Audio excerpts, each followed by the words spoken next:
Malah nggak bisa. Nanti saya jelasin strateginya harus gimana. Apakah mau main murah atau nggak murah kayak gitu. Nanti saya jelasin pandangan saya ya. Tapi ini pandangan pribadi saya. Style saya bukan saya sebagai mentor, hanya sebagai Burhan aja. Jadi ya sorry aja nggak saya perhalus ya. Pedes ya pedes gitu.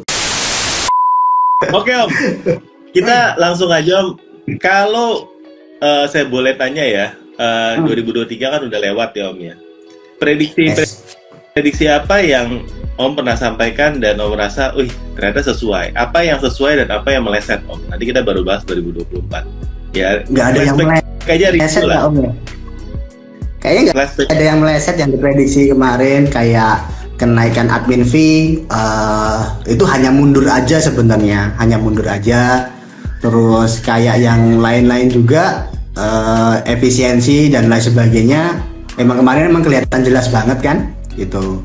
Kalau tahun ini gimana? Kalau tahun kemarin kayaknya saya juga lupa ya kemarin nyampeinnya apa aja ya. Kan instan aja itu, obrolan instan ya. Jadi nggak inget-inget banget. Tapi yang pasti tentang kenaikan, tentang price war-nya, tentang efisiensi marketplace-nya, nah itu yang saya inget sih tahun kemarin dan kayaknya sih kejadian semua ya. Iya. Kejadian ya. Nanti yang penting nggak minta nomor aja gitu nih. Yang keluar nomor apa? Kalau member premium dapat Om nomornya, nomor HP Om Burhan.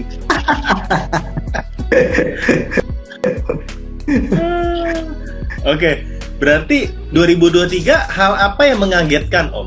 Apa dari TikTok tutup terus buka lagi mengagetkan atau memang kayaknya ada hal apa yang menurut Om di luar prediksi lah, dan ini kita nanti mau lanjut ke 2024 harusnya kayak gimana? Coba. Hal apa yang membuat saya yang out of rencana plan saya itu cuma satu, jadi likuidasi stok saya yang lebih lambat. Nah, hanya itu aja. Kita bicara soal likuidasi stoknya Om deh, kan kalau teman-teman ngikutin dari Om Burhan ya, orderannya berarti drop banget ya Om ya, sampai harus likuidasinya itu cukup lambat. Nah ini kenapa Om? Apakah dengan jual murah nggak membuat barangnya jadi laku? Nggak bisa Om, nggak, udah saya jual murah nggak laku. Saya jual 50% nggak laku. Ya laku tapi nggak secepat itu. Mungkin faktornya karena memang terlalu banyak Om. Karena faktornya terlalu banyak dan salesnya nggak setinggi itu juga yang mumpuni. Dan ternyata yang mayoritas keluar tetap barang yang lagi tren aja. Itu kan yang kebanyakan desktop kan emang barang-barang yang udah lalu-lalu ya. Nah itu emang lebih susah ngeluarinya. Tetap aja yang mayoritas keluar tetap diimbangi sama produk-produk yang lagi tren aja gitu. Cuman mungkin karena bagi saya ya mungkin size-nya itu terlalu besar Om waktu itu kan. Ukurannya itu kan hampir 6 miliaran kan Om.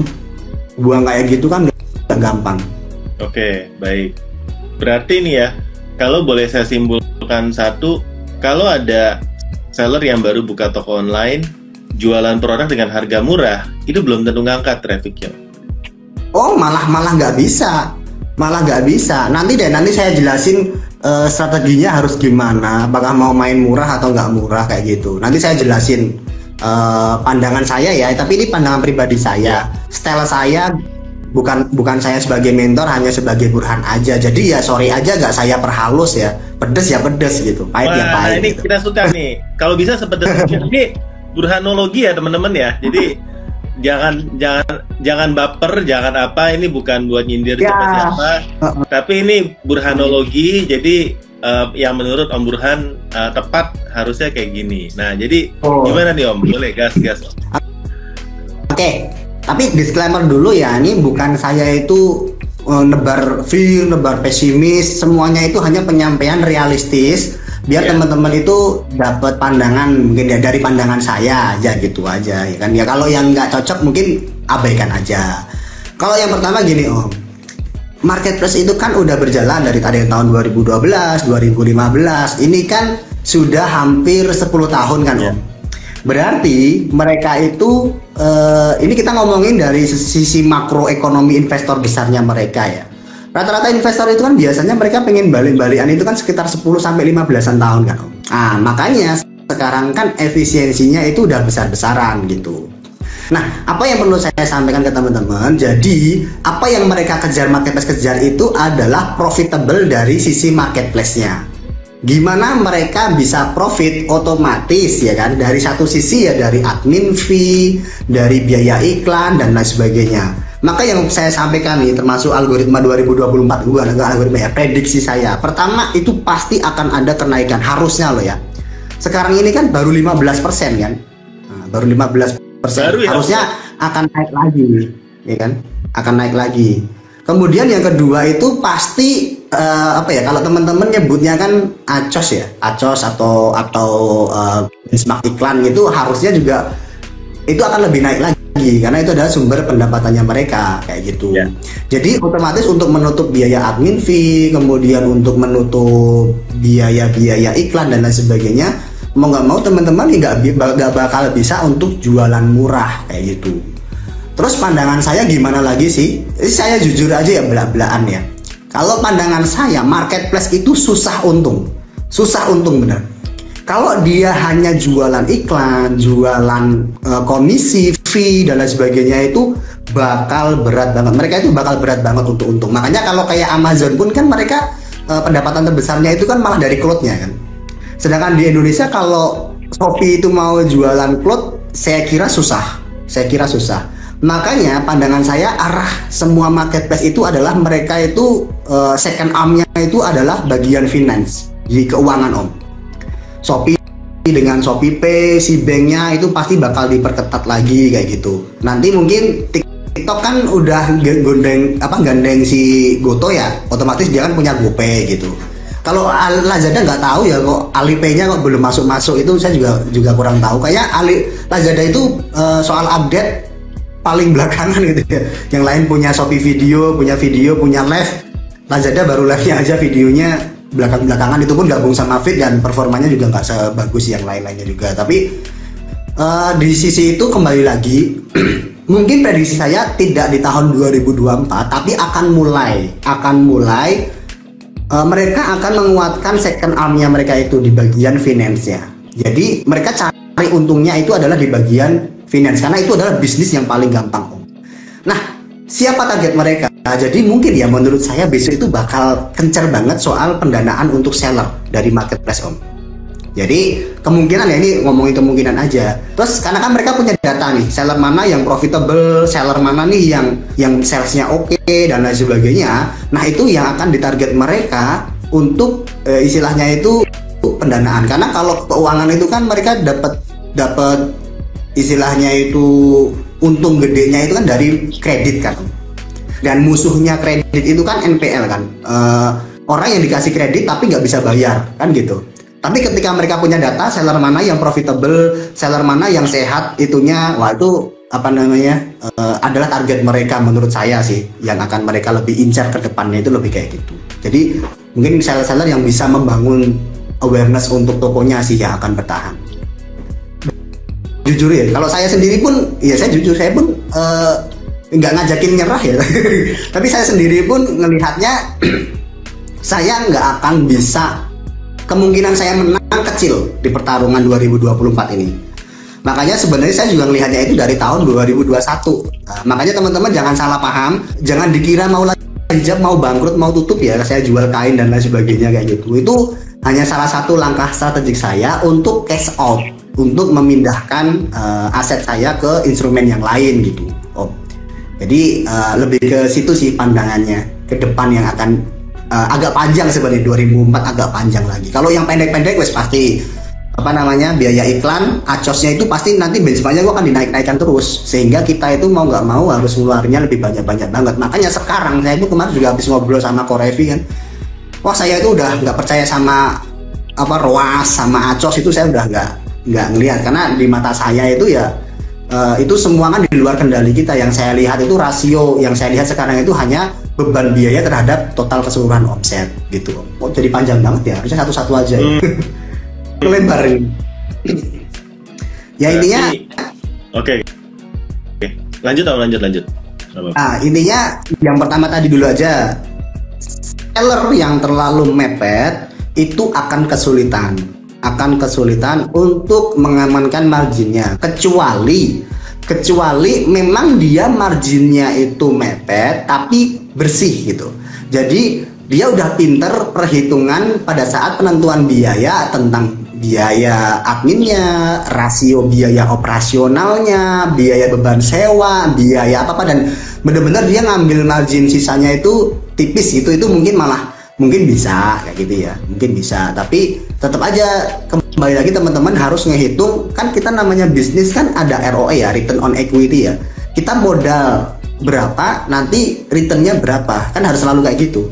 Nggak bisa kita cuman kayak jalan aja tiba-tiba duitnya nggak ada gitu kan ya. Nah makanya penting banget punya laporan keuangan yang baik ya, yang sehat, margin yang sehat, dilihat juga ROE-nya itu yang sehat. Berapa ROE yang sehat, monggo lah teman-teman punya benchmark masing-masing. Kalau saya sendiri pribadi kalau masih di bawah 20%, saya mendingan lari ke instrumen yang lain sih Om, karena saya punya instrumen lain yang hasilnya lebih dari 20% gitu. Oke. Nah, ini saya coba summary aja ya yang dari Om sampaikan. Yang pertama, biaya iklan akan semakin naik ya 2024 ya. Ini algoritma 2024. Biaya iklan, ACOS, efektivitas iklan akan semakin naik. Jadi bad news buat teman-teman ya masih coba iklannya tipis-tipis, maksudnya yang irit seirit-iritnya itu akan semakin sulit ya. Rata-rata toko akan ke rata-rata kategori. Jadi kalau sudah scale up istilahnya udah puluhan juta, pasti akan lari ke rata-rata dari kategori yang teman-teman mainkan ya. Ya istilahnya nggak ada yang bisa sampai jago, sampai jauh dari rata-rata sih, kemungkinan kecil lah ya kalau teman-teman main iklannya semakin besar. Nah yang kedua, adminnya juga pasti akan makin naik ya. Ini kita udah kejadian ya di November. Saya rasa yang lain pasti akan ngikut ya. Lazada sama Shopee udah ada penyesuaian, yang lain pasti akan ngikut ya teman-teman ya. TikTok sama Topet saya rasa tinggal tunggu waktu nanti setelah lebih stabil, tapi sebelum mereka integrasinya sempurna istilahnya pasti masih belum dulu ya. Jadi pasti itu akan tinggal tunggu waktu. Nah kesimpulan yang lain, yang ketiga teman-teman, kalau dari sisi dari sisi marketplace-nya mereka akan mulai ngambil untungnya dari tempat lain, tapi berarti mereka akan memaksimalkan semua keuntungan yang ada dari marketplace. Jadi teman-teman yang masih sampai sekarang gratisan, ngarepin traffic gratisan itu akan semakin sulit. Bener ya Om ya? Akan semakin sulit ya.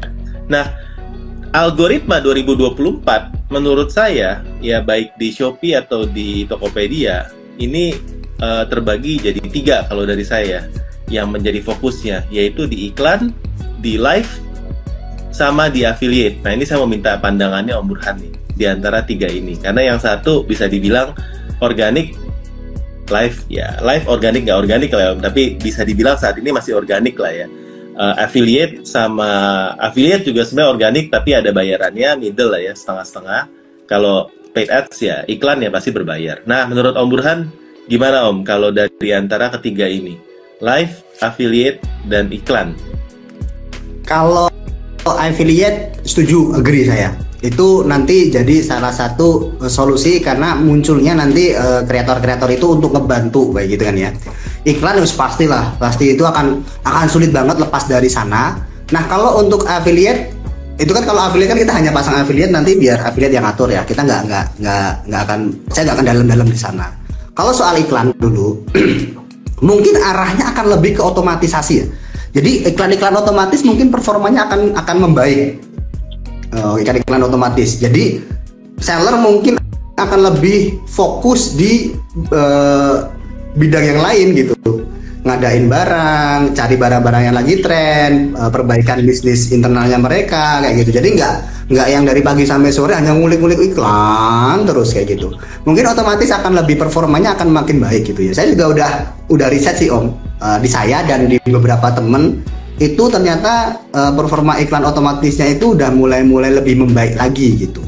Nah makanya kembali lagi, saya juga kalau ACOS dengan angka ACOS yang segitu besarnya pun kan saya udah nggak masuk tuh. Makanya saya udah nggak pakai angka ACOS lagi tuh untuk parameter utamanya. Saya malah pakainya adalah rasio dari beban iklannya itu terhadap total pendapatan. Jadi misalkan let's say saya itu ikhlasnya beban biaya iklan yang bisa ditahan produk saya itu 10%. Tinggal saya hitung aja Om. Oh ini beban iklannya ini kalau dengan total pendapatan apakah masih di bawah 10% atau enggak kayak gitu. Karena sometimes ya gini, kalau kita ngomongin iklan, bicara tentang organik sama iklan kan ada dua kubu ya. Yeah. Kadang ketika acos kita itu bagus, itu organiknya malah pendapatannya turun gitu. Okay. Ya kan?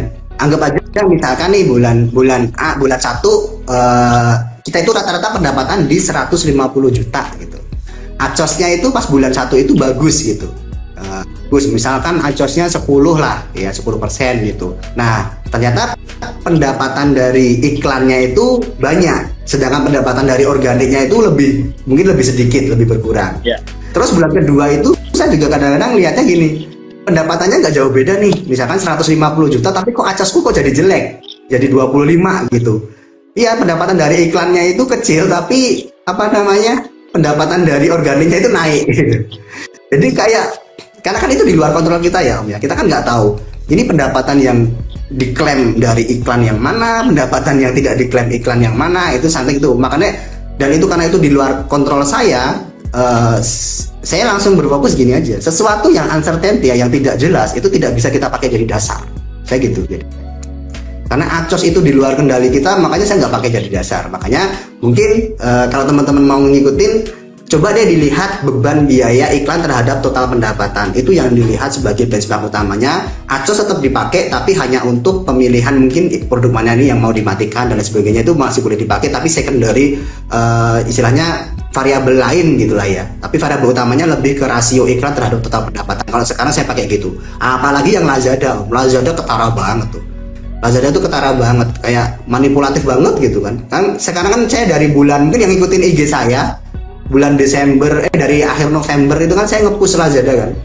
Bahwa saya otak-atik otak itu bener-bener kok gini gitu kan ya. Oh, ternyata mungkin kayak bener-bener di luar istilahnya di luar kontrol kita. Yang bener-bener full kontrol kita itu adalah di budgeting kita gitu. Di budgeting. Jadi kalau misalkan beban biaya iklan terhadap total pendapatan itu bagus, kita bisa mulai menambah istilahnya budget iklan kita berdasarkan dari profitable usaha kita kayak gitu. Itu iklan. Jadi otomatis sama mungkin rasionya itu lebih perhatikan juga rasio iklan terhadap total pendapatan, bukan hanya acosnya aja gitu, atau ROAS lah kalau di Lazada kan ya. Sama aja lah. Itu istilah aja.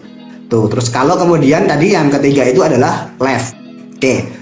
Ini saya agak simalakama biaya gitu ya.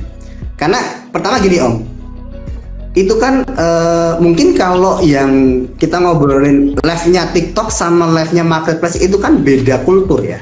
Kalau live-nya marketplace itu kan orang-orang masuk marketplace karena mereka udah sadar betul mau cari barang, mereka nyari, kadang-kadang ada pop-up live-nya gitu, bikin mereka lebih gampang dan lebih yakin meningkatkan konversi mereka. Sedangkan kalau live-nya TikTok itu kan masih live sosial media kan kalau sekarang. Jadi itu lebih impulsif buyer kan kayak gitu. Cuman kalau di saya sih ya, kalau di saya sendiri trennya iya live, karena memang burning money-nya mereka juga larinya ke voucher live kayak gitu. Tapi untuk saya sendiri jujur saya kurang suka. Pertama, meskipun saya ganteng, saya itu kurang pinter nge-live Om. Jadi modal ganteng doang tapi nggak terlalu pinter nge-live jualan. Kemudian yang kedua, dasarnya saya itu kan mau bisnis, nggak mau terlalu terjun gitu. Kalaupun saya nge-hire orang nanti susah banget kalau brandnya belum kuat. Kemudian yang ketiga itu adalah customer, orang-orang yang nungguin live itu kan orang-orang slow Om. Orang-orang slow itu cenderung besar itu saya nggak ngeremehin atau gimana. Yang saya itu lebih seneng target kaum menengah Om.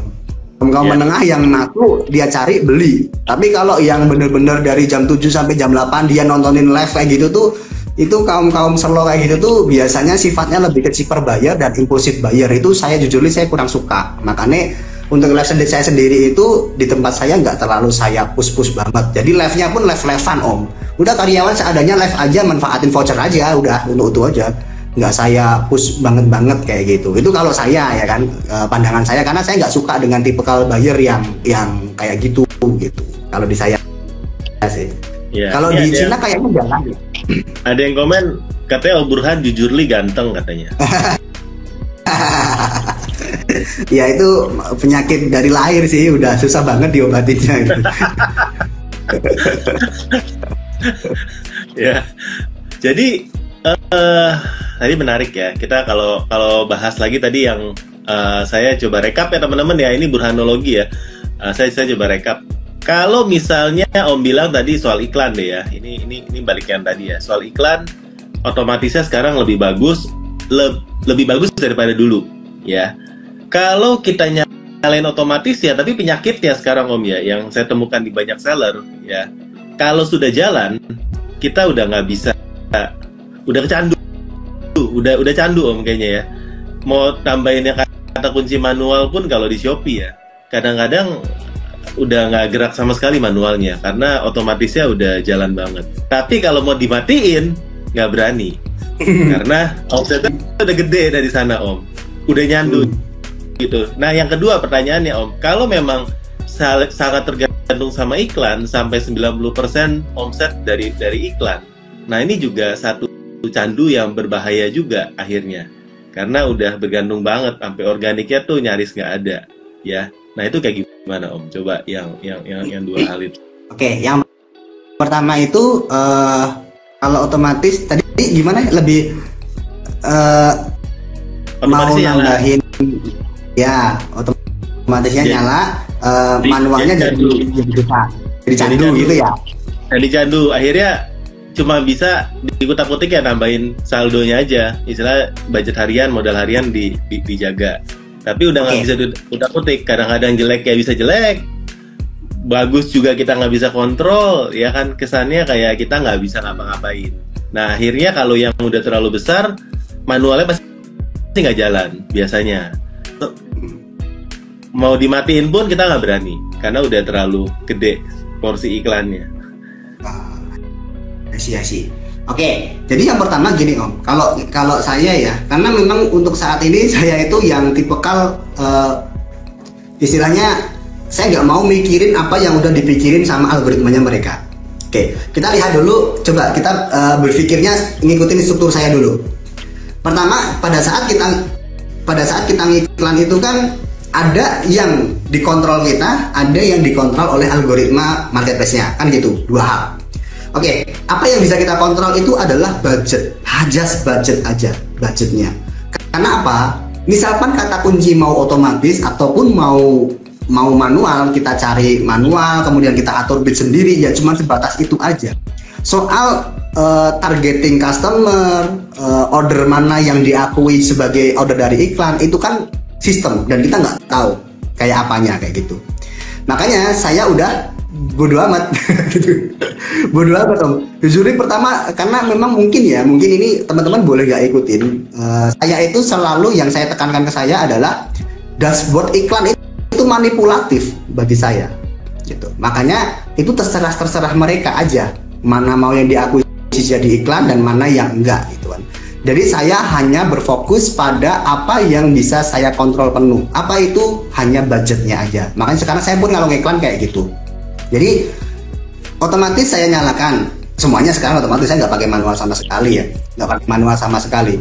Mau dia dapat bagus, dapat jelek atau bidnya mahal, itu udahlah kalian atur aja lah, Shopee atur aja gitu.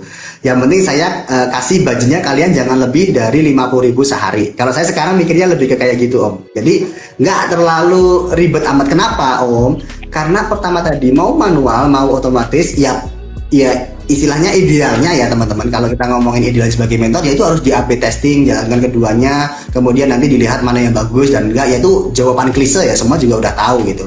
Cuman yang mau saya sampaikan, mau manual pun teman-teman atur bid dan lain sebagainya, itu kan nanti ujung-ujungnya kepada siapa iklan kita muncul, kapan, dan istilahnya penjual mana aja yang diakui iklan, itu kan terserah Shopee-nya dan kita nggak tahu.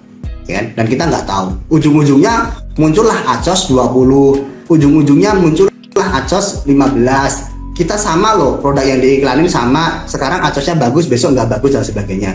Ya biarin mereka aja, karena saya percaya bahwa mereka juga akan mengatur-ngatur supaya itu bagus dengan dasar dengan dasar produk kita itu emang layak jual dulu, gitu istilahnya. Jadi emang produk kita itu layak jual, harganya juga rasional gitu loh. Nggak harus termurah, tapi juga jangan mahalnya terlalu over banget, kecuali punya value yang lebih lah atau punya brand tersendiri, itu monggo gitu. Pertama kayak gitu. Jadi jujur saya itu mau otomatis mau manual udah angkat tangan saya Om, udah angkat tangan. Karena yang saya lihat di algoritmanya itu ini udah di luar kendali saya, itu di mereka. Kalaupun mau manual itu kita sebatas pemilihan kata kunci sama besaran bid aja. Besaran bid pun itu kan juga suka-suka mereka nantinya. Kita ngebid 200, kita mau tampil berapa dan lain sebagainya, itu ujung-ujungnya suka-sukanya mereka. Kata kunci itu kan 2 kali kerja. Kita milih kata kunci di manual itu kan sama aja. Kata kunci yang bagus itu kan yang ada di judul, yang relevansi dengan judulnya. Saya itu tipikal yang gini Om, dari sisi kan saya dulu programmer Om. Pada saat saya ngebangun sistem kayak gini itu udah ada yang namanya cluster index. Jadi yang namanya relevan, kemarin saya sudah sempat ya, kata kunci yang mistyping dan lain sebagainya itu yang saya nggak akan pikirkan, karena itu semuanya pasti dihandle sama programmer. Saya jaminkan itu database-nya programmer back-end-nya itu udah mikirin kayak gitu semua. Kenapa? Karena semuanya setiap kesalahan kata kunci itu mereka diindeks sendiri, terlalu rumit sistemnya dan terlalu lama. Makanya ada cluster. Nah, dari sisi itu yang penting pada saat kita riset judulnya itu bagus, ya sudah, nggak perlu lagi. Nanti biarkan sistem yang akan memilihkan kata kunci yang bagus, karena mereka juga akan belajar. Yang penting adalah continue-nya aja kayak gitu. Itu yang pertama, soal otomatis atau manualnya. Karena di sisi situ saya jujur, saya pasrahkan aja ke mereka, terserah, atur aja. Yang penting budgetnya sekian, dan tadi saya kembali lagi, beban biayanya iklan terhadap total pendapatan tadi berapa, kayak gitu. Oke. Nah ini Om Burhannya agak nge-freeze ya, sambil kita tunggu ya teman-teman. Kalau mau nanya ya mungkin boleh ke kolom question ya. Nah ini Om Burhan udah balik lagi. Sorry tadi ke distract WA. Oh iya, oke. Nah Om, saya sambil summary juga ya. Jadi kalau menurut dari burhanologi ya teman-teman ya, mau pakai otomatis atau manual sama aja. Yang penting yang dilihat adalah biayanya. Benar ya Om ya? Biayanya berapa dibandingkan bukan dengan total omset dari iklan, tapi total omset keseluruhan. Betul Om ya? Betul. Oke. Nah, ini mungkin yang juga bisa menjelaskan kenapa kalau kita tambah-tambahin itu nggak masuk. Misalnya kalau di Shopee kita punya omset itu kadang-kadang kurang daripada omset dari iklan, ditambah omset dari affiliate, ditambah omset dari live ya. Karena kayaknya kalau saya melihat tuh banyak overlapsnya sama banyak data yang ya istilahnya nggak valid lah. Kalau iklan misalnya teman-teman udah check out terus nggak bayar virtual account-nya, itu udah termasuk omset. Ya, jadi banyak overlap-nya. Jadi teman-teman langsung lihat ke keseluruhan total aja gitu ya. Nah, soal iklan tadi udah ya Om ya. Kalau soal yang kedua belum. Oh, yang kedua pertanyaannya. Bentar. Kalau misalnya iklannya udah mentok nih Om, sampai 90% daripada ya, ini kita mesti ngapain nih Om buat naikin organiknya?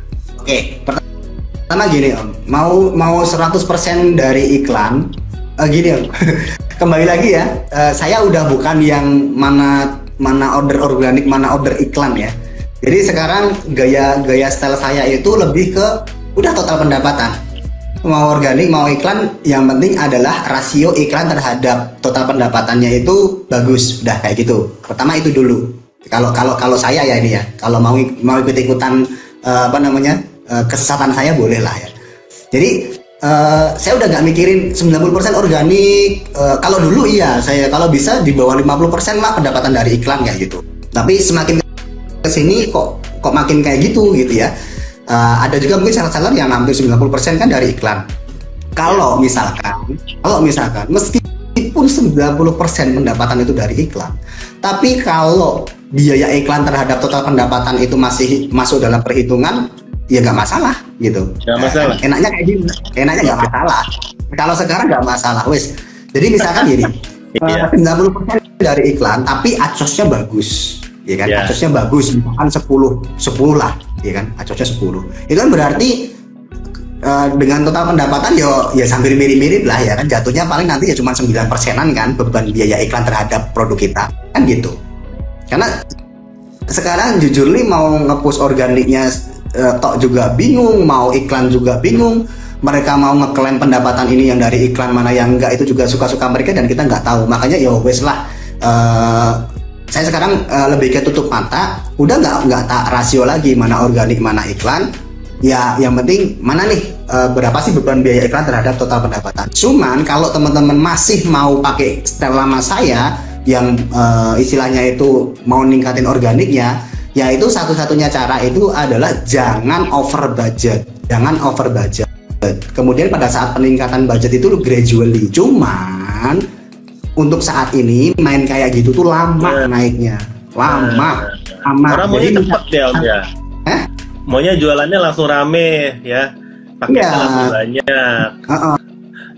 Kalau sekarang gini, ini cara lama dulu ya, cara main lama. Pertama omset kita 10 juta, kemudian kita keluarkan misalkan take rate kita 5% lah ya, anggap aja saya mau ikhlasnya saya itu mengeluarkan 5% dari omset saya untuk iklan, berarti kan 500.000. Kemudian dengan saya iklan 500.000, omset saya jadi naik nih, jadi 12 juta misalkan gitu. Kemudian nanti bulan depan 12 juta saya ambil lagi 5%-nya, ya naiklah 600.000 kayak gitu. Nah itu terus, jadi lama sambil nunggu. Itu kalau naik loh ya, kalau turun kan stop dulu, ya kan, stay. Ya. 600.000 bulan berikutnya sama aja nih, udah ke 600.000, ya kan. Kan kita nggak mungkin naikin budget, nunggu dulu. Nah kalau kayak gitu, itu biasanya nanti rasio iklan terhadap pendapatan organiknya lebih better. Cuman growth-nya untuk style yang sekarang bakal lama banget kayak gitu. Makanya kalau saya sekarang lebih ke langsung aja udah omset berapa, atau langsung kalau saya pakai laba bersih, karena kan saya punya laporan keuangan tiap bulan. Udah laba bersih misalkan, oh bulan ini saya untung 200 juta, oke saya ambil 10%-nya 20 juta buat iklan, jedet gitu. Bulan depan laba bersih berapa, oh 10 juta, udah iklan budgetnya 10 juta, labanya sekian kayak gitu. Kalau sekarang saya udah pikirnya kayak gitu aja, udah langsung dari profit. Atau ke teman-teman kalau nggak punya laporan keuangan, ya bisa dari omsetnya dulu, ambil take rate-nya berapa kayak gitu. Kalau besarnya nggak harus 10% ya, itu monggo teman-teman ikhlasnya nyumbang Shopee berapa, nyumbang Lazada Marketplace berapa gitu. Istilahnya anggap aja kalau sekarang saya itunya investasi itu udah, iklan itu bukan apa ya, lebih mikirnya itu sebagai investasi aja udah. Saya mikir iklan itu sekarang udah, teman-teman jangan mikirin pusing-pusing, udah saya ngeluarin budget untuk investasi. Entah pada saat bulan ini itu jadi penjualan, ya alhamdulillah, syukurlah ya. Tapi kalaupun enggak, seenggaknya saya invest awareness. Orang-orang udah ngeklik lah produk saya, besok-besok dia akan ditampilkan lagi. Sekarang saya mikirnya lebih kayak gitu, berdamai dengan diri sendiri ya. Karena nanti itu akan naik-naik terus, benchmarknya mereka pasti naik-naik terus, karena mereka mau dapat duit dari sana. Betul. Iya. Nah, seikhlasnya gitu. Kalau iklannya makin mahal ya Om ya, dan semua orang sekarang wajib lah beriklan lah, ya mau berapa persen juga wajib ya menurut saya. Terus juga admin fee-nya naik, makin mahal. Terus orang juga wajib lah, itu kan biaya ya teman-teman ya. Wajib affiliate itu juga biaya lagi. Mesti, kalau misalnya fashion muslim lah ya Om ya, kita ngomongin kategorinya Om Burhan aja ya. Mesti margin berapa Om baru bisa nutup sekarang Om? Waduh, langsung suruh buka dapurnya ya. Iya dong. Bentar, saya bukain dulu praktis saya. Ini kan karena teman-teman 3 bulan lagi kan kita istilahnya mau hari raya ya teman-teman ya. Jadi sekarang teman-teman yang baru mau jualan ya, lihat jualan online enak ya. Ini harus dibawa realitanya dulu nih Om ya. Ini kalau dari burhanologi untuk fashion muslim, teman-teman yang jualan fashion muslim ya, kalau mau sustain ya, harus minimal ambil untungnya tuh berapa persen Om? Coba tambahin stok mati ya, tambahin apa Om? Tambahin biaya-biaya retur, COD gitu ya. Harus berapa persen Om baru bisa sustain? Aduh, gimana ya? Saya bentar, saya pengen ngajarin tapi nggak mau belak-belakan banget juga. Kalau itu bahaya Om. Nanti ketahuan. Kalau untungnya kegedean ya Om Burhan ya.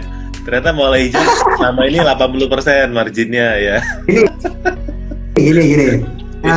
Mungkin saya sorry ya, kadang-kadang kan ada sesuatu yang kita nggak bisa sampaikan banget ya.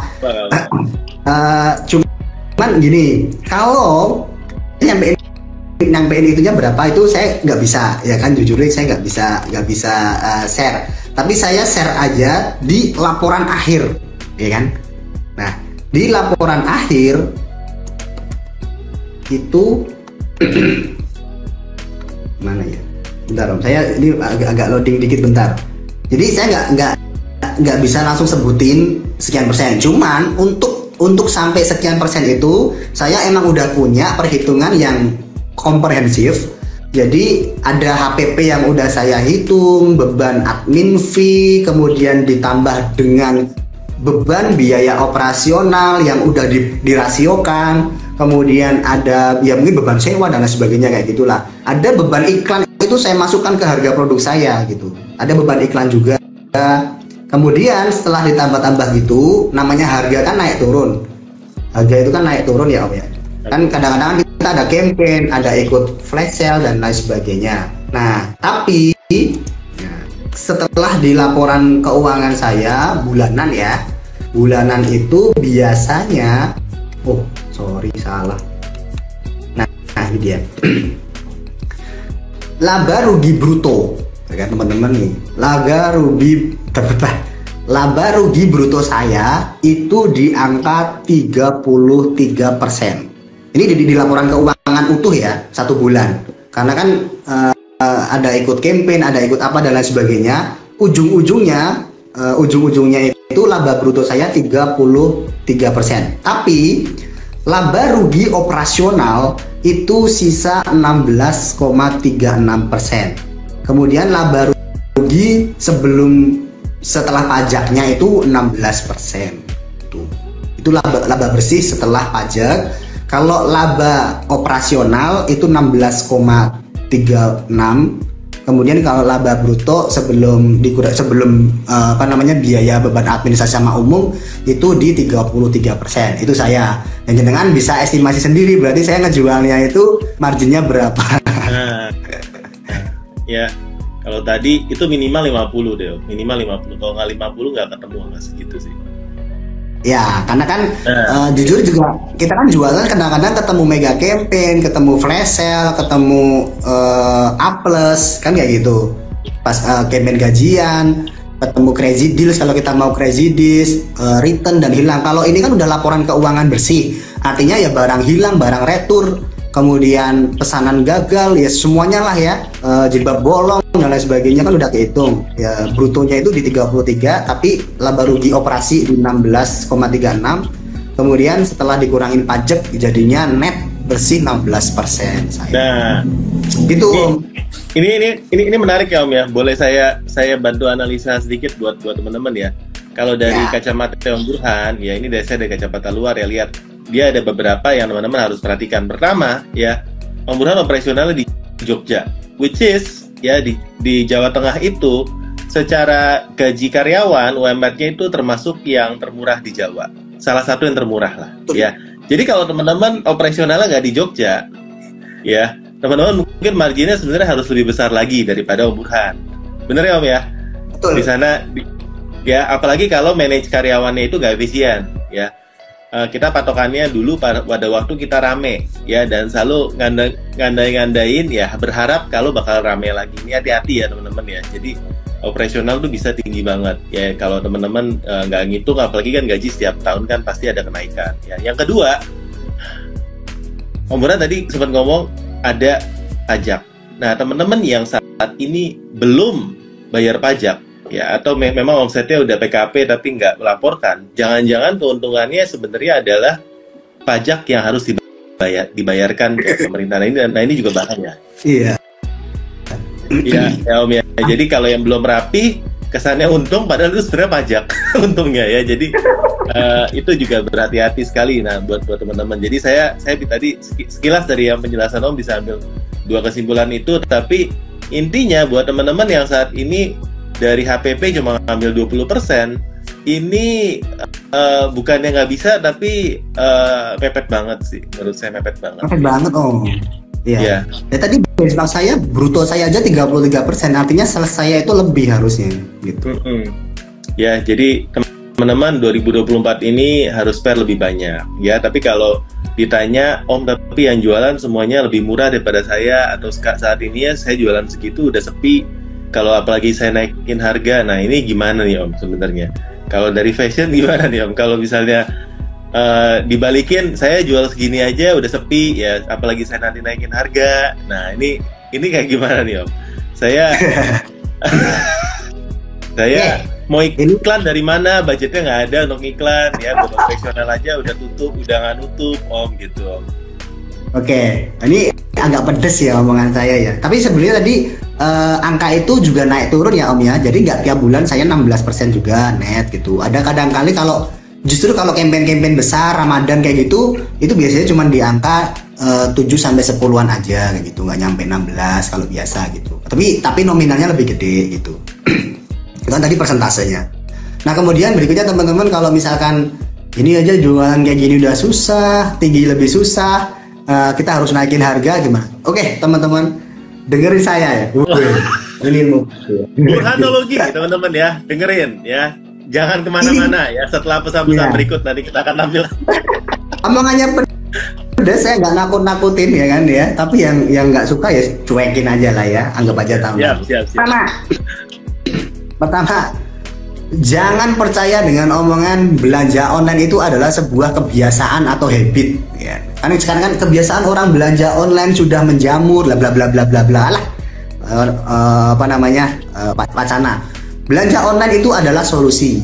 Karena solusi berarti kita harus bayar lebih. Ke depan ketika nanti udah rasional, ini pegang ngomongan saya ya, belanja online akan lebih mahal dibandingkan belanja offline. Nah, itu ketika marketplace-nya udah rasional, ekspedisi udah rasional, dan seller udah rasional. Itu yang pertama. Karena online adalah solusi, maka buyer harus membayar lebih, ya kan istilahnya gitu. Harus membayar lebih mahal untuk solusi sederhanaan itu, kesimpelan itu, kemudahan itu, mereka harus mau bayar lebih mahal. Kedepannya bakal kayak gitu. Makanya saya itu berharap betul marketplace makin efisiensi itu mendekati rasional. Jadi ya rasional aja lah. Harganya sekian ditambah nanti biaya admin fee, kan mereka harus untung. Makanya saya udah selalu bilang kan, mereka pasti nanti admin fee di angka 20-30% kok. Ya nggak tahu ini. Dia naiknya pelan-pelan. Jadi motongnya kita itu tipis-tipis gitu ya. Diirisnya tipis-tipis ya kan, naiknya pelan-pelan biar kita terbiasa kayak gitu. Nanti goal saya pasti tinggi lah, 20-30 harusnya itu. Harusnya loh ya, kalau saya jadi marketplace tuh saya naikin sampai 30% gitu. Tapi bertahap ya kan, bertahap. Nah itu pertama ya. Jadi jualan itu akan pasti itu. Yang kedua, traffic sendiri ya, marketplace sendiri itu tidak suka dengan cheaper customer. Percaya saya, kalau saya jadi CEO-nya Shopee, CEO-nya Tokopedia, CEO-nya Lazada, kita sendiri itu pun juga tidak suka dengan cheaper customer, karena yang kita cari adalah loyal customer nantinya gitu. Cheaper customer ketika nanti belanja online itu lebih mahal, mereka akan istilahnya apa ya, pindah kan, mereka sifatnya kan pindah-pindah gitu ya, pindah-pindah kayak gitu. Nah makanya yang dicari adalah loyal nih, yang mungkin level-level keuangan kayak Om Bota gitu kan, duitnya banyak ya, dia kan mungkin enteng lah beli online, beda 25.000 nggak apa-apa lah, yang penting aku nggak kehujanan. Kayak saya kan gitu kan, aku pengen beli ini, aduh males kepanasan, takut hitam kan, aku gitu. Ya udah aku beli online aja kan, duitku banyak ini ya, itu boleh loyal customer kan, itu rasional besok kayak gitu. Kemudian yang ketiga, ini jujur aja ya teman-teman, selain tadi kan berarti kan customernya akan berkurang ya, customer itu akan berkurang, itu cheaper itu akan hilang. Jadi akan pasarnya mulai akan rasional. Tapi efek bagusnya adalah rantai distribusinya hidup lagi. Nah, sekarang kan teman-teman ya kan produsen di online ketemu dengan end customer itu kan motong banyak rantai ya kan ya. Ya mungkin besok meskipun nggak sebanyak dulu rantai-rantai distribusi itu mungkin akan hidup lagi kan, itu pegang saya. Kemudian yang ketiga, sorry itu saya teman-teman, seller pun juga bunuh-bunuhan gitu. Nggak akan semuanya bertahan karena yang bisa bertahan nanti yang mampu untuk membangun istilahnya itu loyal customernya, yang mampu untuk memanage itu semua itu nggak banyak. Sorry itu saya mungkin yang kecil-kecil itu bakal banyak yang kepites gitu ya. Jujur aja ya, ini pandangan saya kenapa dengan biaya yang lebih mahal dan lain sebagainya itu mungkin pendapatannya lebih turun, akhirnya teman-teman jadi susah bergerak, atau kalau enggak mungkin online ini juga jadi pekerjaan sampingan. Makanya saya selalu bilang di grup-grup saya itu kalau bisa ya kan mulai dipikirkan sumber income lain gitu, sumber income lain yang tidak hanya bergantung pada MP aja. Saya nggak nakut-nakutin. Jadi ketika nanti kita di MP ini nggak bisa bertahan, setelah mereka itu jadi rasional dengan dinamika sekarang yang berubah-ubah, ya makanya coba cari alternatif lain. Saya pun juga kayak gitu. Saya melihat ini itu bukan tahun 2023, dari tahun 2021. Ya kan? Makanya teman-teman yang mungkin yang ikutin saya itu udah mulai cash out River itu udah dari tahun akhir 2021. Ketika TikTok lagi rame-ramenya tuh, saya itu udah mulai cash out saya, ya, cash out uang. Berapa yang saya cash out saat ini? Saya udah cash out 70%. Targetnya adalah 90% gitu. Ya itu saya pindahkan ke sumber income yang lain kayak gitu. Jadi sorry itu saya kayak gitu sih Om. Jadi memang pandangan saya ke depan yang naikin, mau nggak mau ya naikin harga. Saya pun juga naikin harga. Tapi teman-teman kalau soal harga, kalau teman-teman nggak masuk ya naik aja gitu. Saya pun tahun Januari ini kan naik kan, admin mall, ya saya pun juga naik gitu. Bodo amat orang mau beli dan lain-lain, udah saya lebih sakit ya kan, lebih daripada nggak ini. Kalau nggak laku itu mending daripada laku tapi rugi, itu lebih sakit Om daripada nggak laku bagi saya ya. Lebih menyakitkan Om, laris tapi rugi itu kayak udah capek ya kan, udah berkeluh kesah berdarah-darah ya kan, kena plester sampai berdarah-darah ya, lebih banget ya. Tapi kan keren itu di flexing keren Om, paket saya rame, seneng ribuan orderannya kan, seneng Om. Ya mungkin kalau 2024 teman-teman bisa kenyang karena keren, monggo lah. Tapi kalau nggak bisa kenyang karena keren, ya sorry ya. Jadi makanya dilihat teman-teman, biasanya yang kayak gitu nggak punya laporan keuangan. Ya coba dia, mumpung ini juga Januari kan teman-teman mau lapor pajak juga, mulai dirapikan laporan keuangan, karena teman-teman nggak bakal bisa bayar pajak kalau laporan keuangannya nggak rapi kan gitu. Nah itu nanti dari laporan keuangan itu ketahuan nih, oh sehat nih, oh nggak sehat nih, oh returnnya kecil ya ternyata. Nah kayak gitu loh Om, jadi kita bisa ngambil decision yang lebih besar gitu. Kayak saya berani ngambil gitu, bukan saya ngenebar pesimis dan Mas Burhan kok nggak mau berjuang di online Mas, mati-matian, kita harusnya semangat dong. Gimana ya, saya semangat kok, saya berjuang kayak gitu kan. Cuma ketika kita itu perang dan kita 90% kalah, ya mendingan saya pindah arena gitu, yang kemungkinan besar saya menangnya lebih tinggi, saya lebih dapat kayak gitu. Jujur kalau saya sekarang dengan dinamika yang sekarang, live streaming kemudian perang brand kayak gini, ampun deh. Jadi bukan saya mundur, saya masih jalan, masih saya optimalkan apa yang bisa saya optimalkan, tapi saya amankan apa yang bisa saya amankan. Jadi saya nggak mau, karena pun saya mati. Kalau dulu tahun 2019 2020 di sini jelas kan ya, makanya saya all in. Saya all in bener-bener, semua uang saya nggak pernah ngambil prefer, nggak pernah ngambil dividen. All in saya putarkan di bisnis marketplace. Tapi tahun 2021 akhir, 2022 awal, saya melihat uncertainty-nya itu udah tinggi banget, ketidakjelasannya itu udah tinggi banget. Dan sorry, saya mengamankan diri saya, karena pun nanti ketika saya jatuh kan siapa yang mau nolong, kan saya sendiri ya, berarti saya aman, mulai cash out kayak gitu. Jadi mulai yang lain juga. Kalau soal harga saya juga naikkan, admin fee marketplace naik ya saya juga naik kayak gitu. Bulan Januari ini saya naikkan semuanya harga-harga saya gitu. Mau laku ya alhamdulillah, nggak laku ya gimana caranya biar laku kan gitu. Kalau cuma naik admin fee itu kan semuanya naik, jadi nggak usah diambil pusing lah ya. Yang penting marketplace jangan sampai jualan paket aja deh. Ampun kalau itu gitu sih. Wow ya, jadi saya rasa saya masih ingat sih Om, waktu Om Burhan ngomong itu waktu akhir 2021 kan kita ketemu ya Om ya. 2022 tengah juga kita ketemu ya. Jadi saya relate banget ya dengan ini, dan memang bisa dibilang kan waktu kemarin itu kan puncaknya online itu kan pas 2021 lah ya, 2022, 2023 ke sini sampai ke 2024 saya rasa ada penurunan ya. Sekarang pun sebenarnya masih kelihatan naik karena dari TikTok masih bakar tahun ini. Benar ya Om ya, TikToknya masih bakar, jadi kelihatannya rame di media, tapi nggak tahu aslinya seperti apa. Enggak Om, itu TikTok itu menurut saya juga akan mulai rasional deh. Kalau logika ya, itu kan agak ribet ya. Jadi gini, ini pertarungan TikTok sama Shopee kelihatannya bakal seru kan, bakal seru. Nah ini orang-orang analogi gimana nih Om soal TikTok sama Shopee nih Om di 2021? Bela siapa ya? Oke. Gini kayak pemilihan presiden aja ya. Lazada, Tokopedia sama Shopee lah ya sekarang.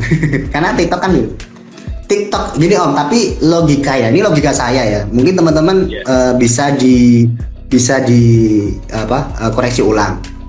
TikTok Shop dibeli sama Tokopedia 340 juta dolar. Kemudian Tokopedia-nya dibeli sama TikTok kan gitu. TikTok Shop sama TikTok kan beda kan ya, itu kan induk sama anak. TikTok Shop dibeli Tokopedia 340, kemudian Tokopedia dibeli TikTok 840. Artinya sebenarnya TikTok itu mengakuisisi Tokopedia 500 juta dolar ya kan ya, cuman sekitar 7,5 triliun berarti ya. Iya. Adalah itu angkanya, monggo lah nanti di apa namanya di convert sendiri. Nah, uang itu kan masuk ke Goto kan Om, bukan untuk operasional. Kalau teman-teman yang saya main pasar saham beberapa kali nengokin laporan keuangannya Goto. Ini sorry itu sih ya, saya nggak ngata-ngatain gitu. Maksudnya Tokopedia itu di mata saya udah kayak sakit Om. Udah kayak sakit sebenarnya. Ini beruntung banget dibeli sama si TikTok. Goto itu yang sehat Gojeknya menurut saya. Tokopedia, makanya saya bilang e-commerce di Indonesia itu untuk untung susah. Tapi kalau Gojeknya itu lebih gampang, lebih rasional untuk dia itu cepat untung. Nah, kembali lagi ke Tokopedia-nya sama TikTok-nya. Kemudian TikTok itu kan dibeli sama Tokopedia dibeli TikTok, tapi Gotonya punya golden share kan Om, 25%. Artinya golden share itu apa?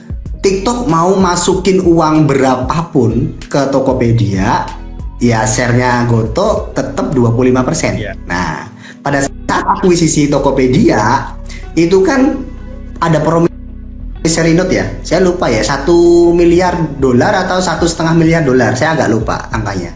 Anggap aja $1 miliar ya kan, $1 miliar itu adalah uang yang bakal dimasukkan TikTok ke Tokopedia untuk operasional sama perjalanan bisnisnya dia.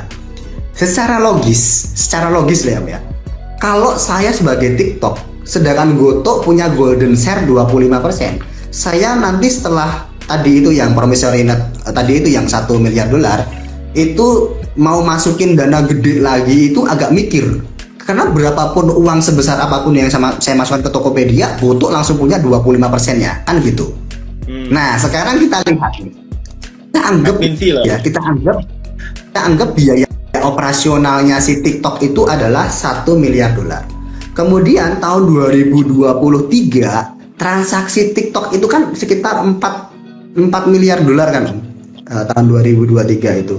2022 atau 2023? 2023 itu ya sekitar 4 4 miliar dolar, 4,4 ya kan, 4,4 kalau nggak salah, saya lupa ingat ya, nanti teman-teman bisa juga, ini kan live dadaan jadi saya juga nggak siap-siap data.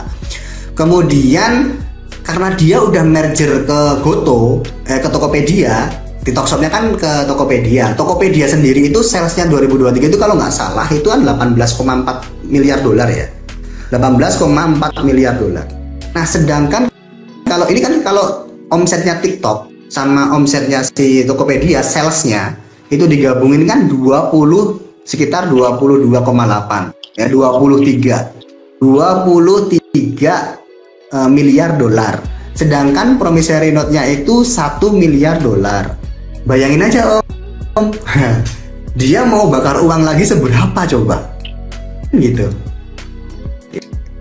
Ya, kalau dari angka ini aja ya, menurut saya TikTok akan lebih rasional. Jadi bakar uangnya nggak akan kayak dulu pas dia masuk 2021. Apalagi ini masih masa transisi.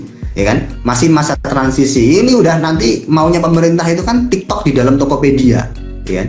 Jadi TikToknya itu nanti Tokopedia itu punya GoLive, Toklive lah ya, Tok Video atau Toklive lah, terserah nanti namanya apa. Harusnya ada di dalam sana.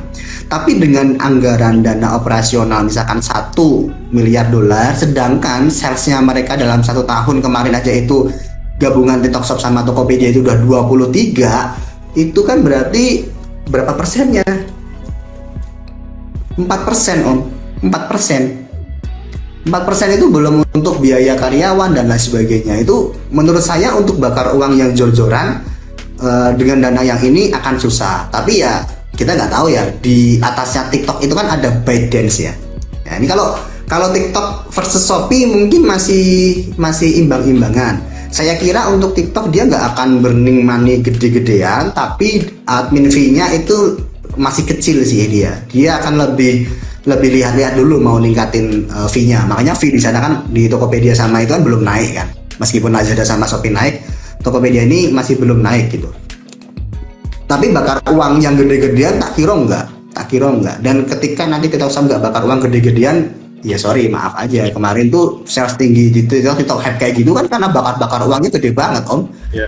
Ya kan, orang belanja di TikTok murahnya gila ampun. Ya, dan yang di sana itu tipe-tipe bayar impulsif. Bayar impulsif mau nggak mau harus dijedak dengan sesuatu yang murah yang tiba-tiba spektakuler kayak gitu kan. Kalau nggak siapa yang tertarik kan kayak gitu. Ya kan? Nah berarti kalau untuk bakar-bakar TikTok versus Shopee, tak kira TikToknya juga nggak bakar banget deh. Nggak bakar banget, dan itu kan juga pemerintah kan juga udah mulai gembor-gemborin kan, jangan bakar uang parah-parah lah kayak gitu. Jadi bakar uangnya lebih rasional menurut saya ya. Mereka lebih ke arah efisiensi. Shopee mulai efisiensi, Lazada pun juga mulai efisiensi, ya kan? Mungkin yang berat dengar kan mereka lagi, kalau nggak salah lagi layoff karyawan gede-gedean juga tuh, untuk efisiensi. Ya kan, Shopee juga.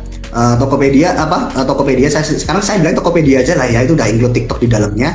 Itu tak kira juga bakar uangnya akan lebih rasional kalau saya lihat uangnya, kecuali ByteDance-nya campur tangan. Nah ini induknya TikTok, ByteDance itu kan induknya TikTok. ByteDance itu kan valuasinya gede kan, itu kan, tapi ya hampir mirip-mirip sama Tencent lah ya. Tencent, Alibaba, ByteDance itu kan valuasinya mirip-mirip tuh. Tapi kalau misalkan nanti ByteDance ikut-ikutan, saya kira juga Tencent-nya Shopee juga pasti ikut-ikutan juga. Nah itu tapi kayaknya enggak sih kalau untuk bakar uang gila-gilaan lagi itu, saya kira enggak. Tapi kalau bakar uang iya, tapi enggak gila-gilaan. Mereka masih dalam bakar uang yang rasional. Kemudian soal traffic nih Om, mereka traffic marketplace tak kira juga akan cenderung flat. Mungkin kalaupun hilang itu hanya traffic sampah-sampahnya aja sih yang dibuang-buangin sama marketplace gitu. Karena marketplace itu punya banyak traffic sampah itu. Nah itu tapi nanti untuk orang-orang yang cheaper itu mungkin akan dikurangin ya. Tokopedia sendiri kemarin saya ngobrol juga, mereka sama headnya fashionnya Tokped itu juga mereka kemarin udah bilang udah nggak mau cheaper bayar lagi sih Om gitu. Makanya di Tokped biasanya promo-promo yang gokil-gokilan kayak gitu jarang gitu. Mereka lebih ngebangun brand biasanya di sana. Gitu. Nah, nanti setelah merger ini agak-agak pusing saya juga Tokopedia itu ngebangun brand, buang-buang cheaper, sedangkan TikTok Shop-nya itu impulsif. Wah, itu agak-agak nanti mereka gimana itu pas merger itu saya masih kayak agak belawur gitu lah ya Om ya. Masih wait and see dulu, nanti 4 bulan ini gimana gitu. Tapi kalau pertandingannya tak kira nggak akan semeriah-meriah itu juga sih Om. Karena bakar-bakarnya tak kira nggak bakal segogil-gogilan kemarin-kemarin sih, melihat uangnya. Okay. Berarti boleh disimpulkan tahun 2024 ini cukup imbang ya antara Shopee yang saat ini masih jadi marketplace yang paling besar, disusul sama Tokopedia. Nanti kita lihat, mungkin kalaupun mau digas, saya tunggunya tuh habis setelah masa transisi 3 bulan itu selesai. Jadi mungkin setelah Lebaran. Jadi tadi baru kita bisa lihat nih bakar, atau kalau Burhan tadi bilang bukan bakar duit ya, tapi lebih ke spending budgetnya itu bentuknya seperti apa, karena kita lihat dari Tokopedia sama dari TikTok ini, kalau tadi Burhanologi bilang memang target-targetnya beda. Yang satu kan impulse, kalau boleh dibilang impulse atau banyak chip-chipnya ya Om ya.